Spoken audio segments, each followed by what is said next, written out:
바울이 복음을 전하다가 로마에 압송을 당합니다. 바울이 로마에 두 차례 거쳐서 투옥이 될 때에 제일 먼저 그가 1차로 로마 감옥에 투옥이 될 때는 가택연금 상태였습니다. 그때 그가 가택연금 상태에서 기록을 한 것이 바로 옥중서신이다. 그래서 에빌 골몬이 그 대표적인 옥중서신이 되겠습니다. 사도 바울은 이와 같이 복음을 전한다는 단 한 가지 이유, 그가 뭐 어떤 다른 사람을 해하든지 또는 무슨 정부에 대항하여서 반란을 일으켜서 그가 옥중에 갇힌 것이 아니라 단 한 가지 이유, 오직 한 가지, 복음을 전한다는 그 이유로 로마에 압송을 당합니다. 그리고 감옥에 그가 투옥이 될 때에 그 투옥이 된 후에 이제 베드로가 로마에 도착을 하게 됩니다. 그리고 베드로가 로마에서 사역을 펼쳐 나갈 때였습니다. 그때에 네로의 박해가 서서히 이제 극심하게 교회를 중심으로 일어나기 시작했던 그때였습니다. 그때에 네로의 박해와 이단들의 침투가 이게 양 사이드로 그냥 공격을 가하는 겁니다. 교회가 정신을 차릴 수 없는 겁니다. 그런 흔들리는 교회 그대로 둬서는 마치 암초에 좌초되어서 침몰할 수밖에 없는 배와같이 되어버린 교회, 그 교회를 향해서 베드로가 서신을 기록하게 됩니다. 오늘도 우리가 본문에 보면은 베드로가 교회를 향해서 두 편의 서신을 기록했던 것을 3장 1절에서 우리는 볼 수가 있습니다. 베드로가 이런 말을 하죠. 살아가는 자들아, 내가 이제 이 둘째 편지를 너희에게 쓰노니. 이게 이제 무슨 말인가 하면 베드로 후서를 쓴다는 이야기입니다. 그런데 이제 베드로 전서와 베드로 후서는 그 성격이 조금 다릅니다. 특히 베드로 전서는 그 당시에 로마 정부로부터 가해져 오는 압박이 교회를 아주 힘들게, 핍박이 아주 교회를 혼란스럽게 만들었던 그러한 그들을 향하여서 초점이 세워졌고, 그리고 그들을 격려하는 서신이었습니다. 그래서 베드로 전서는 1절에 보면은 그 핍박에 관한 것들과 우리가 살아가면서 살아가는 삶들이 이 땅에서 나그네의 삶들인데 영원한 삶이 기다리고 있는데 흔들리지 마라. 그러면서 첫 번째 베드로 전서는 그런 성격의 유형을 가지면서 격려를 하는 겁니다. 그래서 베드로 전서를 우리는 격려 서신이다 이렇게 말하는 겁니다. 그러면 두 번째 서신은 또 다릅니다. 두 번째 서신은 계속해서 이단에 관해서 이야기를 하고 있습니다. 거짓 교사들. 그 당시에는 거짓 교사들이 교회를 순회를 하면서 아주 교회를 곤란 속에, 그리고 교회를 혼란 속에 빠뜨렸는데, 그때 그 중심적인 그들의 교리가 뭔가 하면 바로 구원의 교리고, 그 다음에는 예수 그리스도의 신성에 관한 부분들을 부인하는 것이었습니다. 그리고 또한 특히 종말에 관한 문제입니다. 그러면서 그들은 뭐라고 말하는가 하면 주께서 다시 온다는 것이 성경에 어디 있느냐, 찾아봐라, 뭐 이렇게 반론들을 가하게 됩니다. 이 속에 그 당시에는 교리적으로 확립이 되어 있지 못한 시대였고, 교회 안에서 성경이 그렇게 밝혀 정교되지 못했던 시대였습니다. 그러다 보니까 이 말에 의한, 그리고 말의 권세에 의한, 자신들의 논리에 의한 그 속에 많은 성도들이 동화되고 넘어지는 겁니다. 이런 속에 사도 베드로가 서신을 기록하게 되는데, 영적으로 건강한 교회를 지켜나가는 측면에서 서신을 기록했다. 그래서 이 서신의 형식을, 그리고 서신의 성격을 경계 서신이다 이렇게 말하는 겁니다. 그래서 우리가 베드로 전서는 보면 격려 서신이고, 두 번째 베드로 후서는 무슨 서신이라고요?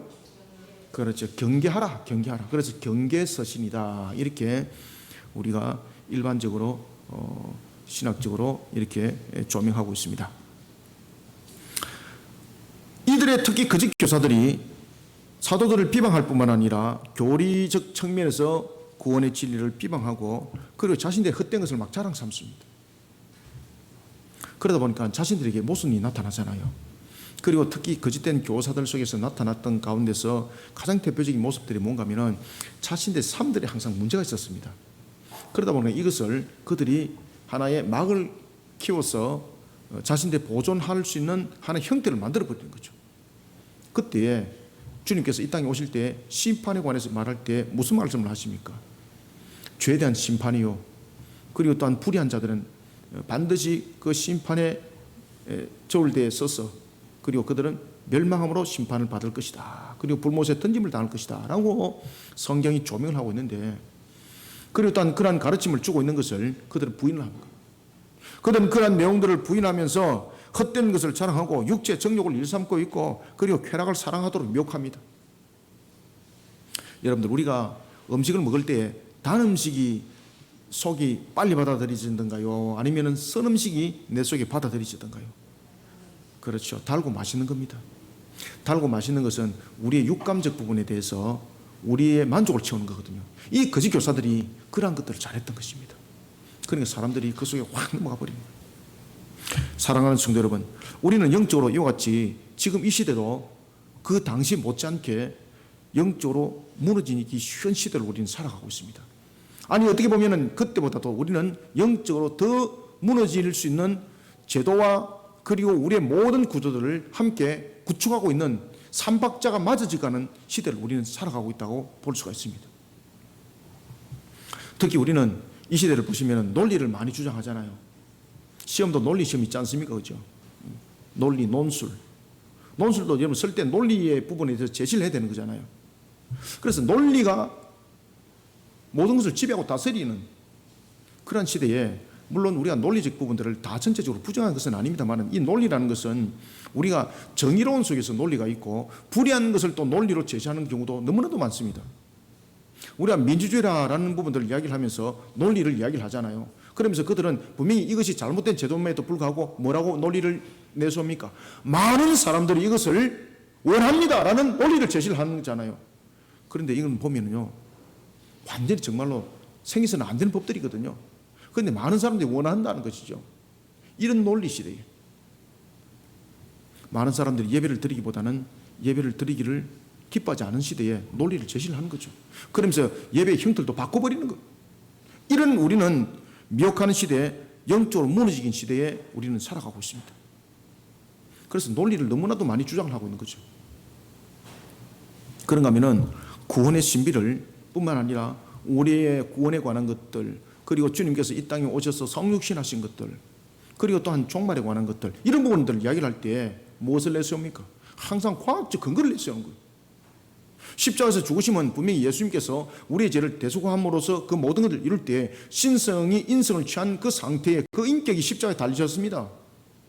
만약에 우리의 죄값을 다 지불하지 못했다면 지금도 2000년 지난 이 시간도 달려 있을 수 있는 능력을 가지고 계시는 분입니다. 그런데 십자가에서 6시간 만에 돌아가셨다는 그 부분들을 육신의 연약함으로 말하기보다는 의학적 측면에서 이것을 제시를 하고, 야, 죽을 수밖에 없다라는 부분을 통해서 신성은 완전히 거둬버리고 인성적 측면에서 죽은 시신을 논하는 거예요. 이 속에 무슨 구원의 십자가가 있습니까? 우리는 이러한 부분에 영적으로 무너지기 쉬운 시대를 살아가고 있는 겁니다. 그래서 예수님의 죽으심도 과학적으로 증명하려고 그러고, 그리고 또한 우리가 태초에 하나님께서 천지를 창조하셨습니다라고 말하는 이 창세기 1장 1절을 과학적 측면에서, 진화적 측면 또는 창조 과학적 측면에서 이것을 제시를 해야만이 답이 되는 것처럼 말을 하고 있는 이런 시대, 이런 흔들리는 시대를 우리는 살아가고 있습니다. 이런 시대 앞에 우리는 베드로처럼 바울처럼 당당해질 수 있어야 됩니다. 그러기 위해서는 우리가 영적 전사가 되어야 됩니다.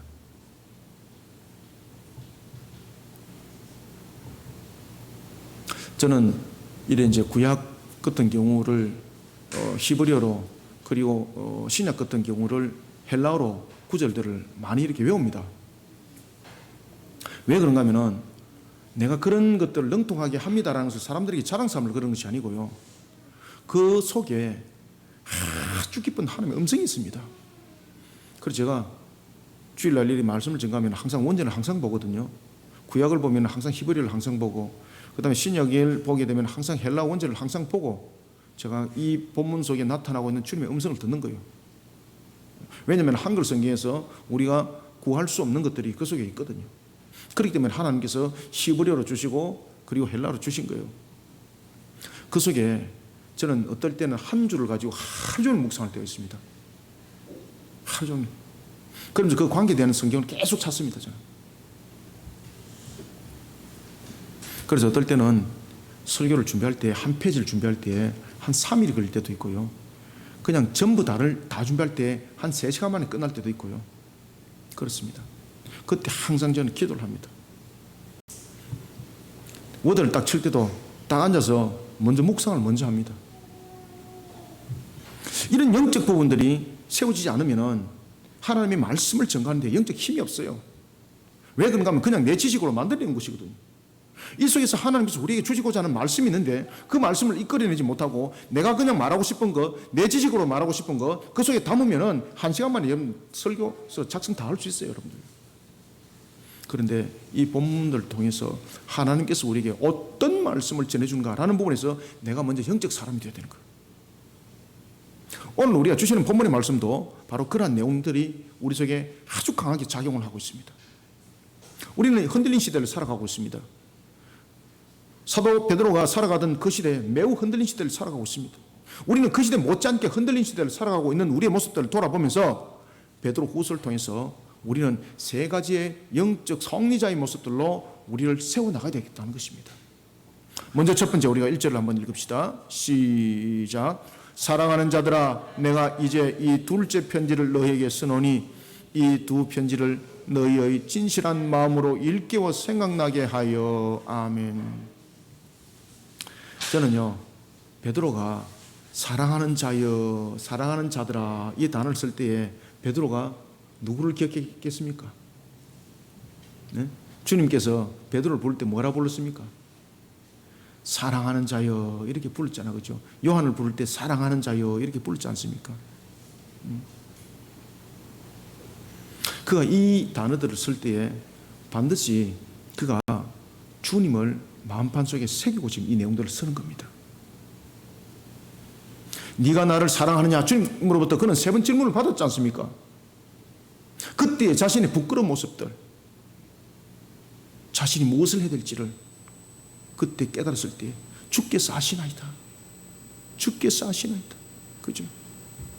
주께서 아가파오라고 물으니까 지는 필레오라고 말하는데 나중에는 주님께서 뭐라고 물으십니까? 필레오라 같이 묻잖아요. 그죠? 필레오. 그래서 그는 사랑하는 자들아 라고 말할 때 군림하는 자로서 지금 이 내용들을 쓰고 있는 것이 아닙니다. 진짜로 주님의 가슴으로 주님이 자신을 사랑했던 그 모습들을 기억하면서 이 서신들을 기록을 하는 겁니다. 오늘 우리는 이런 속에 먼저 1절부터 2절을 통해서 우리가 어떤 영적 성리자로서 우리는 흔들리는 이 시대를 이겨나가야 될 것인가 라고 말할 때 첫 번째, 정욕과 탐욕이 빠지면 안 됩니다. 참으로 우리가 제일 쉽게 빠질 수 있는 것이 정욕과 탐욕입니다. 그래서 우리는 먼저 첫 번째, 정욕과 탐욕에 빠져 진리를 알지 못하고 있는 영혼들로 하여금 영적으로 분별력을 가질 수 있도록 그리스도의 교훈이 담긴 진리로 이들을 일깨우는 영적 성리자가 되어야 합니다. 우리는 그리스도의 교훈으로서 지금 사도 베드로가 사랑하는 자여, 사랑하는 자들아 라고 이 서신을 쓸 때에 그가 지금 그리스도 안에서 녹아들었던 자신의 모습들을 함께 담고 있는 것이거든요. 그리스도의 교훈을 담고 있는 것이거든요. 여러분, 당시에 양의 탈을 쓰고 있었던 교회에 침투한 이단들, 이 거짓된 교사들은요, 예수의 재림이 없다는 것과 그리고 당장 사람들 앞에 나타나지 않는 하나님의 심판, 그것을 악용합니다. 그리고 선동하기까지 합니다. 사람들을 선동하여서 새하늘과 새 땅을 바라보는 것이 아니라 현실적 만족, 특히 데살로니가 전서, 특히 데살로니가 후서에서 그 내용들이 명확하게 나타나잖아요. 그래서 바울도 쉬지 말고 기도하라고 말하고 있습니다. 그리고 또한 종말의 극단주의 속에서 모든 생업을 포기하고 성적 타락 속에 빠지는 그들에게 뭐라고 가르치고 있습니까? 땀 흘려 일하라고 그러지 않습니까? 그리고 또한 쉬지 말고 기도하라는 영적 경각심을 반드시 세우라고 말하고 있지 않습니까? 그러한 그 당시에 이런 거짓 교사들이 이런 잘못된 종말론 속에서 교회를 완전히 그냥 뒤집어 놓았던 것입니다. 이와 같이 사람들을 선동하여서 새하늘과 새 땅을 바라보지 못하게 합니다. 그런가 하면 현실의 만족과 현실적 상황 속에서 유익을 구하도록 합니다. 그리하여서 그리스도 은혜를 지워버리는 거죠. 그런가 하면 또한 그리스도를 아는 지식으로부터 사람들을 멀어지게 만들어버리는 겁니다. 그리스도가 지워지는 겁니다. 그래서 지금 사도 베드로가 이 3장을 기록을 하면서 내가 너희들에게 지금 베드로 후서를 쓰는데, 둘째 편지 후서를 쓰는데 그 마음들을 탁 담아낼 때 바로 그리스도를 담아냅니다. 그래서 그가 무슨 단어를 쓰고 있습니까? 사랑하는 자들아. 아시겠습니까? 이것은 자신이 교회를 향한 사랑이면서도 이 사랑하는 자들아 속에는 무엇이 있습니까? 그리스도께서 나를 사랑하시듯이. 아시겠습니까? 자신은 주를 3번이나 부인하고 배반했음에도 불구하고 주님께서 찾아오셔서 네가 나를 사랑하느냐 물었을 때에 그의 모습들, 이런 것들을 사랑하는 자들아 이 속에 담고 있는 겁니다. 베드로는 거짓된 억지로 자신들의 주장을 펼쳐나가는 이들로부터 영적으로 깨어있도록 합니다. 그때에 자신의 지식을 전하지 않습니다.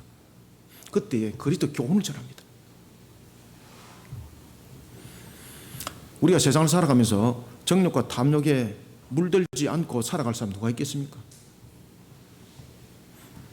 그러나 이 영적 탐욕 속에 우리는 지는 자가 아니라 이미 주님께서 이기는 자가 되게 하셨습니다.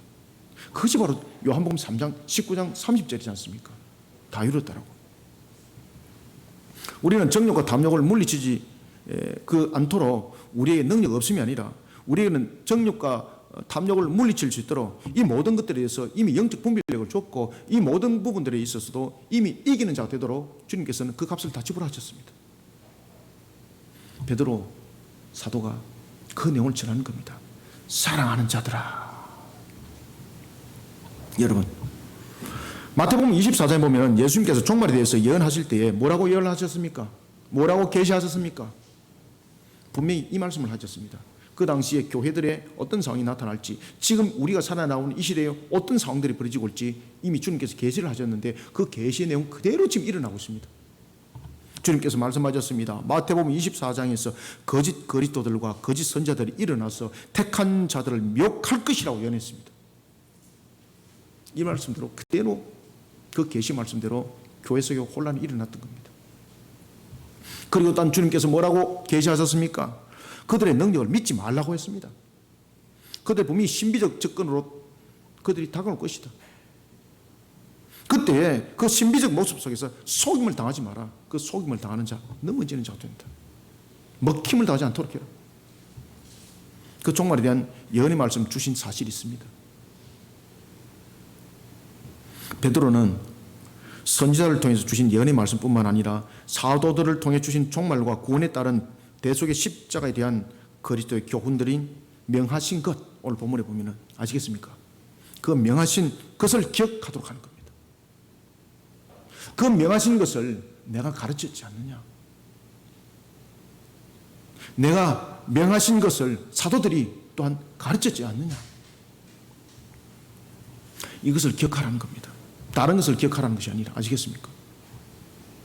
다른 어떤 수단을 통해서도 그 속에는 구원이 없고 그 어떤 것도 그 속에는 생명이 없다는 것을 기억하라는 겁니다. 그래서 사람의 행위나 어떤 다른 수단을 통해서 구원은 만들어진 것이 아니고 생명은 그렇게 해서 거듭나는 것이 아니다. 완전한 대속을 이루었던 예수 그리스도 십자가, 그 속에서 우리가 너희들을 가르쳤던 그 그리스도 교훈을 반드시 기억해라. 여러분, 완전한 대속을 이루는 것은 죄악된 세상 가운데서는 찾을 수 없습니다. 이 한 가지만 보더라도 예수 그리스도 외에는 구원이 완성을 이룬 것은 아무것도 없습니다. 우리의 행위로 여러분 구원을 이룰 수 있긴 없습니다. 성자 하나님께서 인간의 몸을 취하신 것은 다른 목적이 있지 않습니다. 완전한 대속을 이루기 위해 신성 인성을 취하여 성육신 하신 그리스도를 우리는 기억해야 됩니다. 지금 사도 베드로가 그 이야기를 하는 겁니다. 그래서 사랑하는 자들아 라고 이야기를 하는 겁니다. 그러면서 그가 말하기를 이렇게 말합니다. 너희 사도들로 말미암아 명한 것을 기억하라. 명한 것을 기억하라. 1절과 2절 두 절을 한번 읽읍시다. 시작. 사랑하는 자들아, 내가 이제 이 둘째 편지를 너희에게 쓰노니 이 두 편지로 너희의 진실한 마음을 일깨워 생각나게 하여 주께서 곧 거룩한 선자들이 예언한 말씀과 주 대신 구주께서 너희의 사도들로 말미암아 명하신 것을 기억하게 하려 하노라. 아멘. 종말의 열매를 맺기 위해 우리는 두 구조 속에 살아가고 있습니다. 하나는 종말의 열매를 맺기 위해서 흔들리고 흔들리는 시대를 살아가고 있습니다. 이것은 바로 요한계시록 8장부터 15장에 나타나고 있는 인의 재앙과 나팔 재앙입니다. 주님께서 흔들고 있습니다. 왜 흔들겠습니까? 회개하고 돌아오라는 겁니다. 그래서 종말의 시대는 두 가지 성격의 흔들고 흔들리는 시대를 살아가고 있는데, 주님께서 택한 백성들, 그들이 죄인임을 깨달지 못하고 있는 그들을 흔드는 거예요. 그런데 이 종말에는 또 다른 흔들림이 있습니다. 그것은 뭔가 하면은 열매의 결실을 맺지 못하도록 또한 흔들고 흔드는 세력이 있습니다. 바로 마귀입니다. 주님께서는 인의 재앙과 나팔 재앙을 통해서 흔듭니다. 그것은 하나님의 택한 백성들 가운데서 온전하게 돌아오지 못하고 있는, 지금도 여전히 돌아오지 못하고 있는 그들을 이 흔드는 재앙을 통해서 그들을 부르는 것입니다. 그런데 동일하게 흔드는 세력이 또 있습니다. 그 세력은 주님께로 가지 못하도록 미혹하고 넘어뜨리는 것입니다. 그래서 우리는 두 가지의 흔들리고 흔드는 시대를 살아가고 있습니다. 하나는 택한 백성들을 불러 모으는 측면에서 주께서 흔들고 흔들리는 시대를 살아가고 있는 것이고, 두 번째는 마귀가 흔들고 흔들리는 시대를 살아가고 있습니다. 여기에 대해서 영적 분별을 가지지 못하면은, 내가 누구로부터 지금 흔들림을 당하는지를 알지 못하게 되면은 주를 바라보지 못하고 오늘 본문에 나타나고 있는 것처럼 이 말씀 그대로 탐욕과 정욕 속에 반드시 빠지게 되는 것입니다. 그래서 우리는 마귀의 유혹 속에서 흔들리지 않고, 그리고 흔들리지 않는 시대를 살아가기 위해서는 흔들리지 않는 믿음이 있어야 됩니다. 주님께서는 우리를 흔들어서 믿음을 주시는 겁니다. 아시겠습니까? 주님은 흔들어서 우리를 떨어뜨리는 것이 아닙니다. 그래서 그것을 테스트라고 말하지 않습니까? 그런데 마귀는 흔들어서 우리를 넘어뜨려서 빠뜨려버립니다. 그래서 템테이션이라고 말하고 있지 않습니까? 주님은요, 우리를 흔드는데 흔들어서 믿음을 줘요, 여러분들요. 우리의 죄를 돌이켜보게 하시고 구원의 주님을 바라보게 하시고, 그러면서 흔들면서 우리에게 믿음을 더해 주셔요. 그런데 마귀는 흔들면서 이 안에 무엇을 우리에게 심어주는가 하면요, 우리에게 주를 향하는 것이 아니라 세상을 향하게 만들게 하고, 세상의 권력을 바라보게 만들고, 세상을 의지하게 만들고, 그 육신의 정욕을 따르게 하고 탐욕을 바라보면서 살아가게 만드는 그런 흔드는 유혹, 그런 흔드는 세력을 통해서 세상을 지배하고 있는 거예요. 디모데후서 3장 2절부터 4절은 여기에 대해서 이렇게 딱 증가하고 있습니다. 사람들이 자기를 사랑하며, 아시겠습니까? 마귀가 흔들고 흔드는 시대 속에서 우리가 이렇게 빠진다는 거죠. 그래서 딱 보면은 사람들이 자기를 사랑하며, 자기 중심주의죠. 이 속에 여러분 무엇이 있습니까? 탐욕과 정욕이 다 있습니다. 그 다음 두 번째, 무엇을 사랑할까요? 돈을 사랑하며, 돈을 사랑하며. 그 다음에는 자랑하며, 교만하며, 비방하며, 심지어 부모를 거역하며, 감사하지 아니하며, 거룩하지 아니하며, 무정하며, 원통함을 풀지 아니하며, 모함하며, 절제하지 못하며, 사나우며, 선한 것을 좋아하지 아니하며, 배신하며, 조급하며, 자만하며. 그러면서 이렇게 말합니다. 쾌락을 사랑하기를 하나님을 사랑하는 것보다 더한다라고 디모데후서 3장 2절부터 4절이 우리에게 계시 증거해 주고 있습니다. 아시겠습니까? 그렇게 흔들려서 그렇게 넘어지는 겁니다. 마귀가 우리를 흔드는 것은 바로 이러한 모습들로 만들어가는 거지만, 주님은 우리를 하여금 흔들어서 믿음을 더해 주십니다. 마귀가 흔들고 마귀에 의해서 흔들리는 시대를 우리는 살아가고 있습니다. 영혼들을 그리스도 교훈으로서, 그리스도 교훈이 담긴 그 진리로서 일깨워만이 됩니다. 그래서 우리가 복음을 전할 때도 진리의 복음이지 않습니까? 우리가 여러분들 복음을 전할 때에 여러분들 예수를 믿게 되면은, 로또를 사게 되면은 그 다음 주에 반드시 걸리게 됩니다. 라는 이런 마귀의 흔들림 속에 그것은 복음이라 말하지 않습니다. 우리는 주 예수 그리스도를 믿어라, 그러면 내 집이 구원을 받으리라 말씀을 주고 있습니다. 그런데 예수 믿으면 병 낫습니다. 이건 복음이 아닙니다. 이것은 주님께서 보시고 그를 부가적 측면에서 치료하며 역사를 은혜를 베풀어 주시며 예수 믿으면 병 낫습니다. 이게 복음이 아닙니다, 여러분들. 우리의 복음은 무엇입니까? 죄사함이 반드시 들어가야 되는 것입니다. 우리의 죄사함이 성립이 안 되고 난 뒤에 우리에게 구원이 없습니다. 이런 그리스도의 교훈이 담긴 진리로 우리는 세상 영혼들을 일깨워야 됩니다. 교회 오면은 밭을 한 100평 살 수 있습니다. 아, 아파트가 당첨 잘 안 되십니까? 예, 저희 교회 오시면은요, 그 다음 주에 바로 당첨됩니다. 이런 마귀의 흔들림이 어디 있습니까, 여러분들? 그건 복음이 아닙니다, 그거는. 마귀가 흔들고 마귀에 의해서 흔들린 시대를 우리는 살아가고 있습니다. 영혼들을 그리스도의 교훈이 담긴 자리로 이들을 일깨워야 합니다. 그 진리로서 일깨워야 됩니다. 그리스도께서 우리의 대속을 이루기 위해 이 땅에 성육신 하신 진리와 대속의 십자가는 논리와 이해로 해결되는 문제가 아닙니다. 고린도전서 15장 57절은 깨닫게 합니다. 영적 싸움의 승리는 반드시 무엇을 통해서?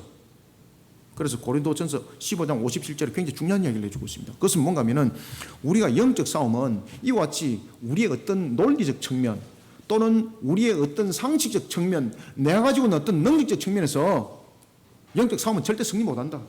딱 한 가지로서 싸워 쓰게 된다. 그것은 바로 뭔가 하면 그리스도를 통해서, 저를 따라합니다. 그리스도를 통해서. 영적 싸움의 승리는요, 그리스도를 통해서 영적 싸움은 승리로 나타납니다. 반드시. 그 외에는 없습니다. 그래서 오늘 본문에 보면은 그리스도의 교훈을 가지고 베드로가 지금 교회를 지도를 하고 있습니다.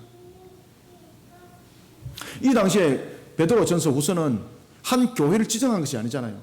모든 교회를 향한 통용의 서신이거든요.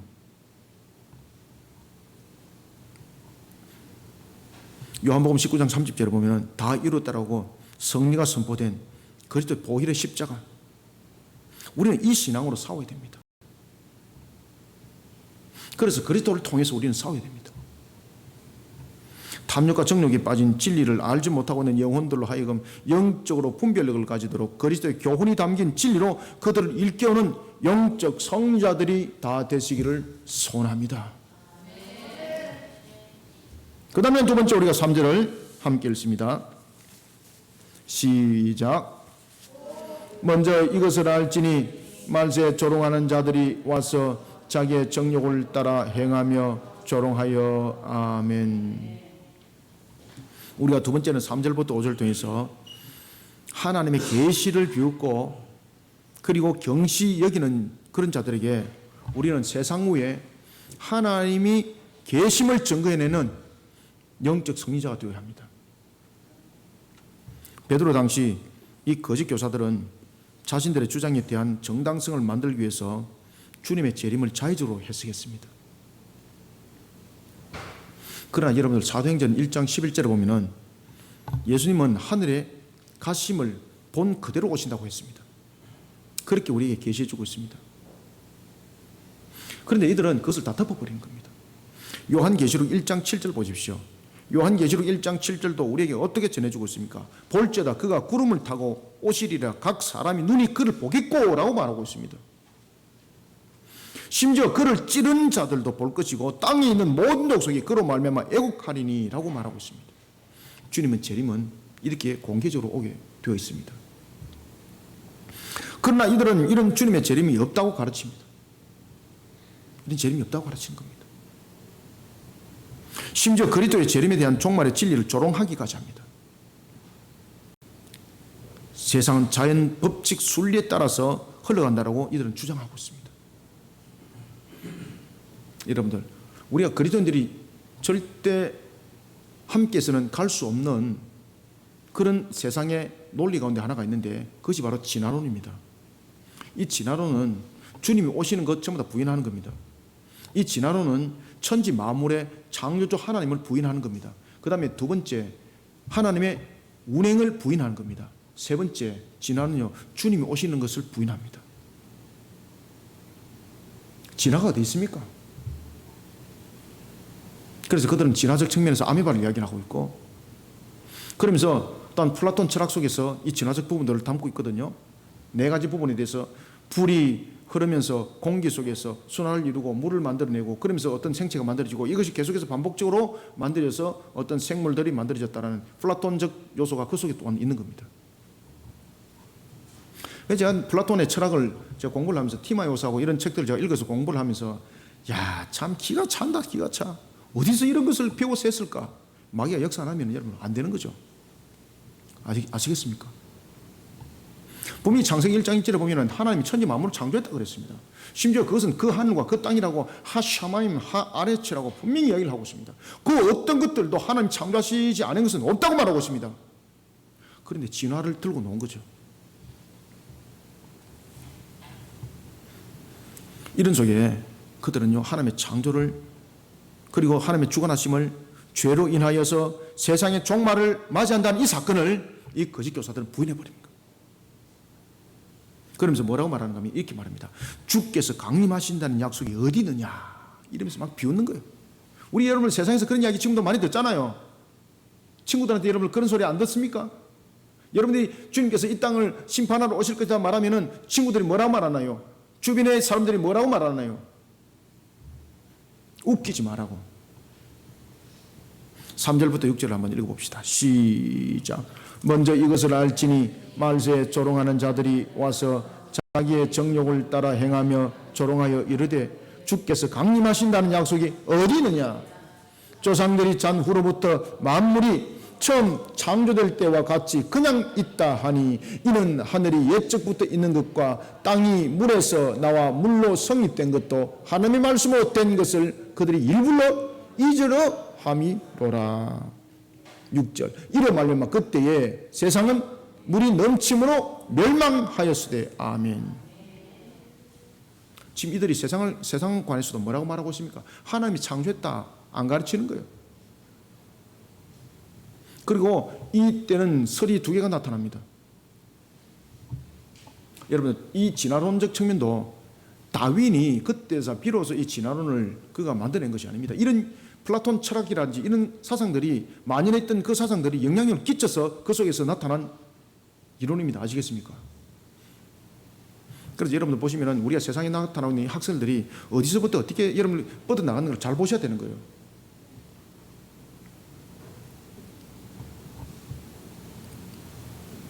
거짓된 교사들은 정욕에 빠져서 방탕한 삶을 살아가는 자신들의 삶을 정당화합니다. 죄악에 빠진 심판과 재림이 없다는 것을 통해서 스스로 위로합니다. 사람들한테 여러분 보십시오. 반드시 심판을 받을 것이다. 불의한 것에 대해서 심판을 받을 것이다. 사람들이 위로를 얻을 수가 없는 거지 않습니까?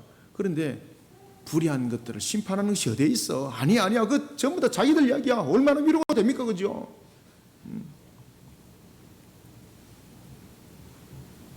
그들은 주님의 재림을 가르치는 사도들을 조롱합니다.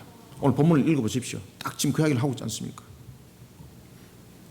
그런데 데살로니가 전서 5장 1절부터 11절에 보면요, 주님의 재림의 때와 시에 대해서 이렇게 말하고 있습니다. 밤에 도적같이 그날이 임할 것이다 라고 말입니다. 이렇게 우리에게 계시해주고 있습니다. 베드로는 본문 6절에서 노아 홍수 사건을 증거합니다. 세상은 자연 질서에서 운행되는 것이 아니라 하나님의 말씀에 의해 세상은 시작된다라고, 그리고 세상은 유지되고 세상은 사라진다고 오늘 6절이 가르치고 있습니다. 이 부분들이. 그래서 그 당시에도 보면은 이 플라톤 철학들이 만연했거든요. 그러다 보니까 이런 하나의 진화적 개념들을 가지고 있었습니다. 다윈의 때 그때서 비로소 진화론들이 말됐다 이것이 아닙니다. 그것은 이제 자신들이 어떤 학문적 측면에서 만들어냈던 하나의 작품들이었고요. 그 이전에 이런 플라톤 철학들에 의해서 이런 사상들이 굉장히 만연했습니다. 하나님의 창조를 부인하고, 그런가 하면 또한 하나님의 창조를 믿되 진화적 측면을 설명해 나갔습니다. 플라톤 철학도 바로 그런 것이거든요. 여기에 대해서 베드로가 보십시오. 여러분, 베드로가 여러분 철학 공부를 했습니까? 무슨 공부를 했습니까? 성령께서, 하나님께서 그의 입술을 통해서 지금 말씀을 주고 있는 거예요. 지금 노아 홍수 사건을 통해서 증거합니다. 세상은 자연 질서에서 운행되는 것이 아니라는 것, 그리고 하나님의 말씀에 의해서 세상은 시작됐다는 것. 아시겠습니까? 세상의 시작은 요한복음 1장 1절에 보면은 하나님께서 그 말씀으로 모든 것들을 시작하셨습니다. 하나님의 말씀에 의해 세상은 시작됐다는 것. 그리고 하나님에 의해서 세상은 유지되고 있다는 것, 그리고 또한 유지되었다는 것. 그런가 하면은 세상에 사라질 것에 대해서도 하나님에 의해서 그 모든 것은 결정이 된다는 것을 지금 사도 베드로가 이야기를 하고 있는 겁니다. 사랑하는 성도 여러분, 성자 하나님께서 산상순을 통해서 계시한 것이 있습니다. 이렇게 계시하셨습니다. 진실로 너에게 이르노니 천지가 없어지기 전에. 이게 무슨 이야기야? 분명히 천지가 없어진다는 것을 지금 계시하고 있죠. 천지가 없어지기 전에 율법의 1.1획도 결코 없어지지 아니하고 다 이루리라. 아멘. 하나님의 말씀대로 모든 것이 성취된다는 겁니다.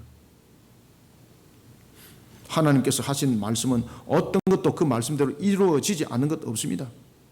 장차 임할 것에 대한 계시 말씀 또한 동일합니다. 하나님은 여러분 불변하세요. 히브리서 13장 8절은 정언하기를 예수 그리스도는 어제나 오늘이나 언제나 어떻다? 그렇죠. 동일하십니다. 동일하십니다. 그래서 어제의 이 말씀이요, 우리에게 지금 동일하게 적용이 되고 있는 거예요. 동일하게 우리에게 지금 말씀하고 있는 거예요. 우리 여러분들 이 부분에 통해서 우리는 영적으로 긴장하고 있어야 됩니다. 우리가 여러분 얼마나 지금 흔들리고 흔드는 시대를 살아가고 있습니까? 그런데 흔들고 흔들린 시대에 같이 춤추고 있는 거예요. 그냥 같이 춤추고 있는 거예요.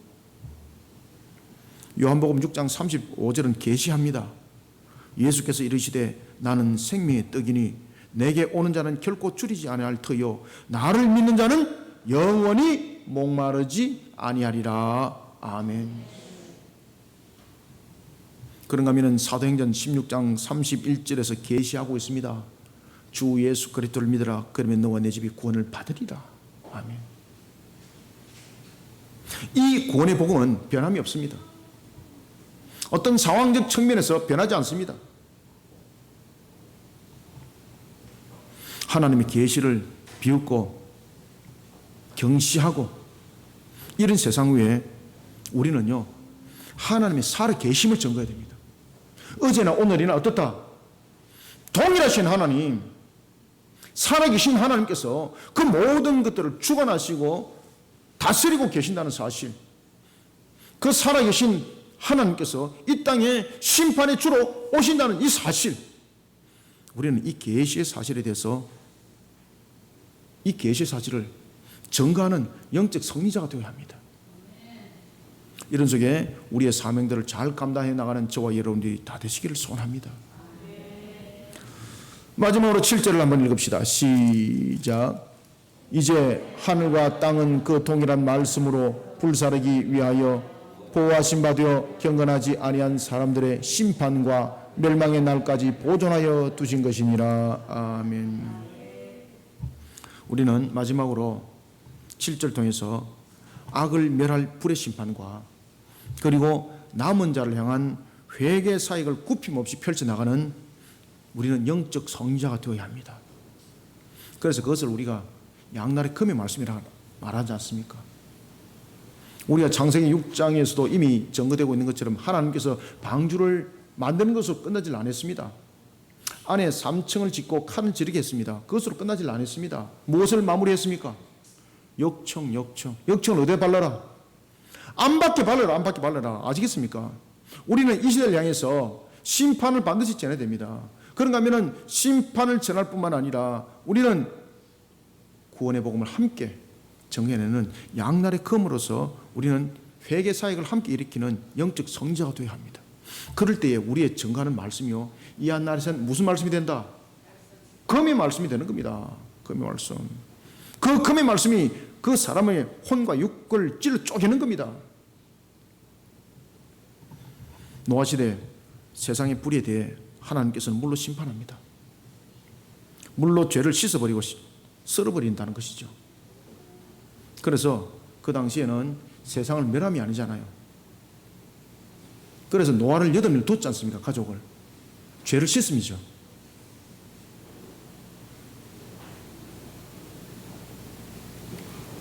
그런데 이제 다음 장에 가면은 심각한 것을 딱 보셔야 됩니다. 그것은 뭔가 하면은 창세기 19장 24절에 보면은 소돔과 고모라의 죄악을 향한 유황불못은 그들을 씻어서 회복시키는 것이 아닙니다. 여러분들, 그 소돔과 고모라 성에서 빠져나온 롯은 있지만은 그 사람들 가운데서 그 상황 속에서 살아남은 사람은 아무도 없습니다. 이것이 바로 우리에게 장차 다가올 바로 유황불의 모든 것을 심판할 것을 그 모습을 그려내고 있습니다. 노아 홍수는 다릅니다. 노아 홍수는 죄를 씻음이에요. 아시겠습니까? 8명을 그 방주를 통해서 구해냄이에요. 그런데 여러분들 유황불못은 전부 다 멸함입니다. 그 속에서 하나도 안 나와요.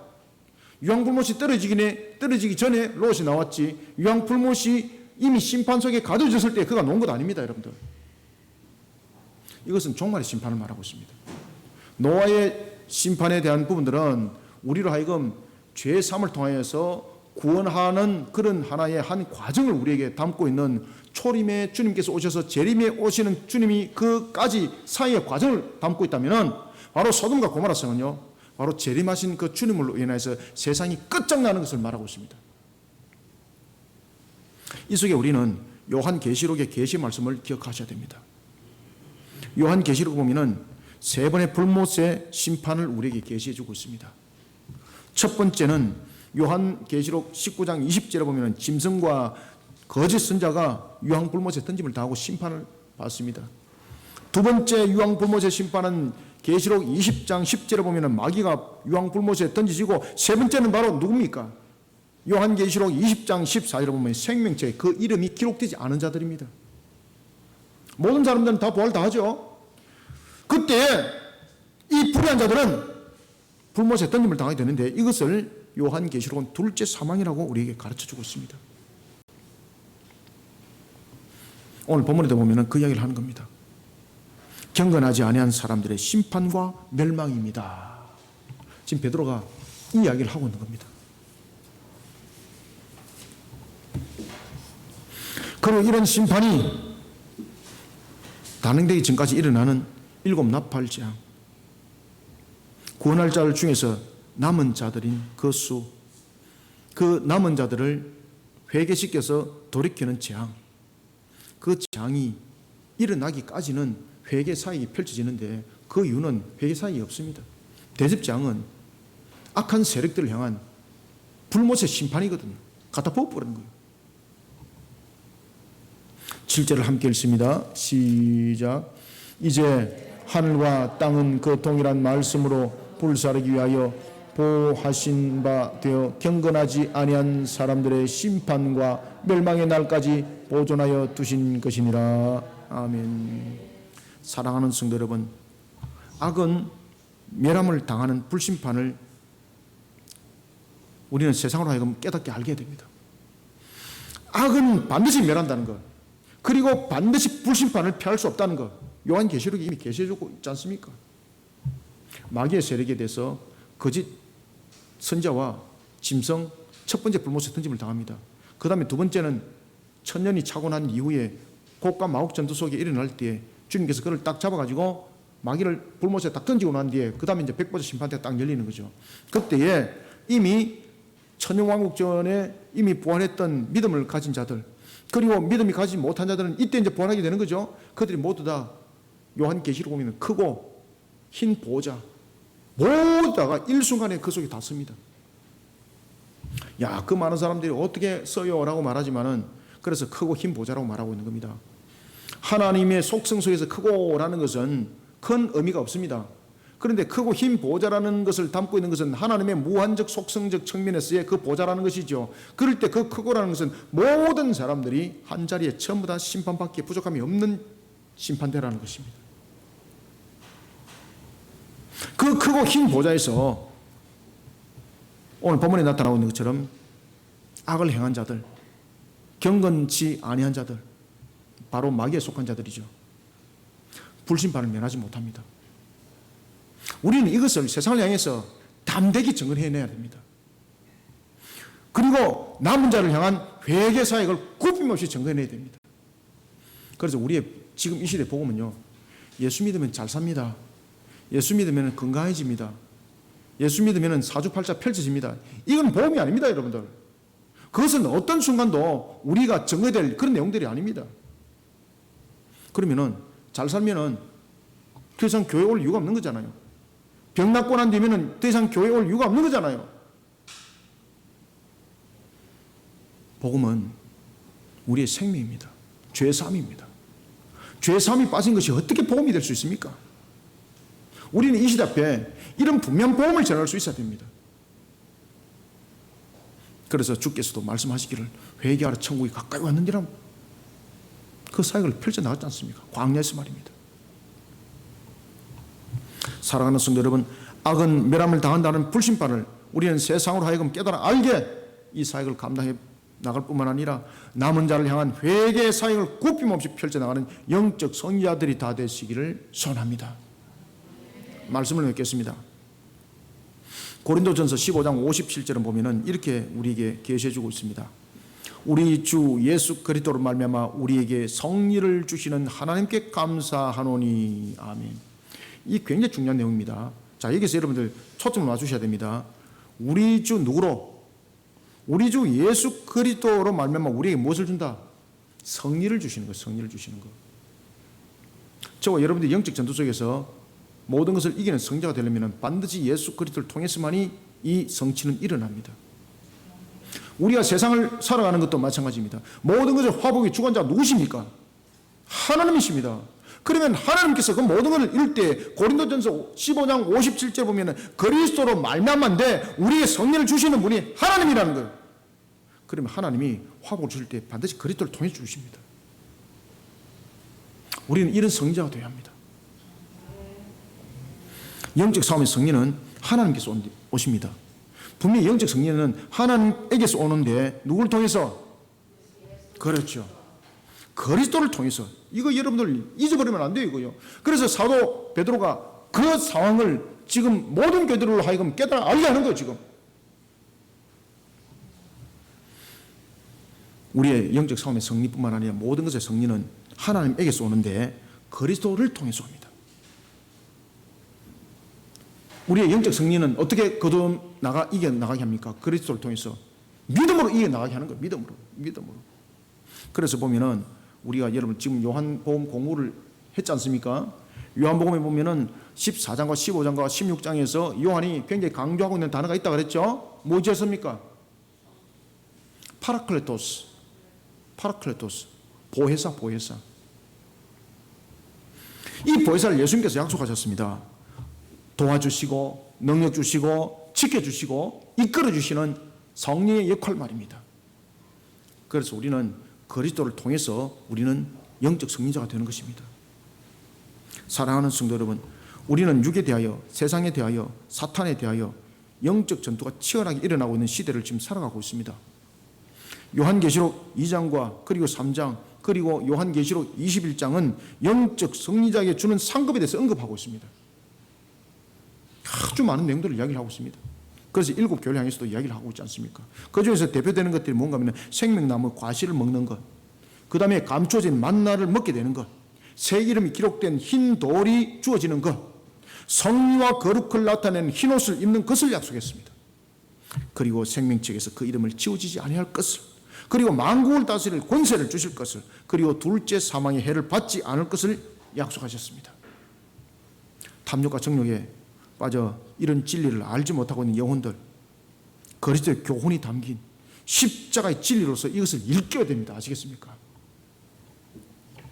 이런 속에 저와 여러분들이 사명을 감당해야 됩니다.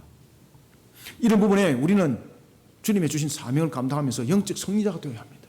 우리가 영적 승리자가 될 때 주님이 기뻐하시고, 우리가 영적 승리자가 될 때 주님께서 그것을 영광으로 받으시는 거예요. 하나님의 계시를 비웃고 경시하면서 우리를 오늘도 조롱하는 그런 세상 위에 우리는 하나님이 살아계심을 증거해내야 됩니다. 악을 멸하는 불의 심판과 함께 남은 자를 향한 회개의 사역을 굽힘없이 펼쳐나가면서 우리는 그리스도를 통해서 모든 영광을 하나님께 영광을 올려드리는 그런 영적 성자가 되어야 하는 것입니다. 이런 영적 성자의 걸음을 걷는 데 있어서 두려움이 없어야 합니다. 우리가 이런 영적 성리를 걷고자 하는 일에 있어서 파라클레토스, 보혜사 영이 반드시 도와주십니다. 그래서 예수님께서 내가 너희들에게 보혜사 영을 보낼 것이니라고 말하고 있지 않습니까? 오늘 본문을 기록했던 사도 베드로, 파라클레토스, 보혜사님이 그에게 임했을 때에 어떤 역사가 일어났습니까? 그가 주님의 복음을 전할 때 어떤 복음을 전했습니까? 회개 복음을 전했지 않습니까? 그때 3,000명이 놀란 역사가 일어났습니다. 그들이 모두 다 회개하고 주께로 돌아오더라. 오늘도 이와 같이 우리의 주신 사명 사역을 주님이 주신 그 능력으로 힘있게 펼쳐나가는 영적 성리자들이 되시길 주님의 이름으로 축원합니다. 살아계에 있어서 역사하시는 주님, 오늘도 주께서 우리에게 은혜 담비를 부어주시니 감사합니다. 눈에는 보이지 않지만 살아계에 있어서 역사하시는 주님의 믿음의 눈으로 바라보면서 오늘도 하나님의 선한 손길로 이끌음 받기를 원합니다. 영적으로 참으로 혼탁하고 영적으로 흔들린 시대를 살아가고 있습니다. 그러나 이러한 동일한 시대에 주님께서는 우리에게 더욱더 믿음을 더하여 세상 속에 영적 성자가 되게 하셨습니다. 보혜사 영으로 우리로 하여금 새롭게 해주시고 능력 주시고 이길 힘을 줄 때 또한 우리에게 하나님의 전신갑주를 입혀주었습니다. 우리는 어떤 관계 속에서도 넘어지는 자가 아니요 주님께서 이미 모든 능력을 주셨음에 우리는 세상을 향하여서 권세자로 선포하며 하나님의 사명을 감당하기를 원합니다. 이런 영적 성리자로 우리 거리심교회 세운 지 11년 그리고 이후에 또한 달려갈 걸음들 하나님의 강력한 역사 이렇게 세워 주시옵소서. 이 사명 가운데 세운 우리 모든 거리심교회 성도들 하늘의 문을 열어주시고 은혜 담비를 부어주시며 주님의 놀라운 능력으로 오늘도 영적 성리의 길들을 힘있게 달려가게 도와주시옵소서. 예수님 이름으로 기도드립나이다. 아멘.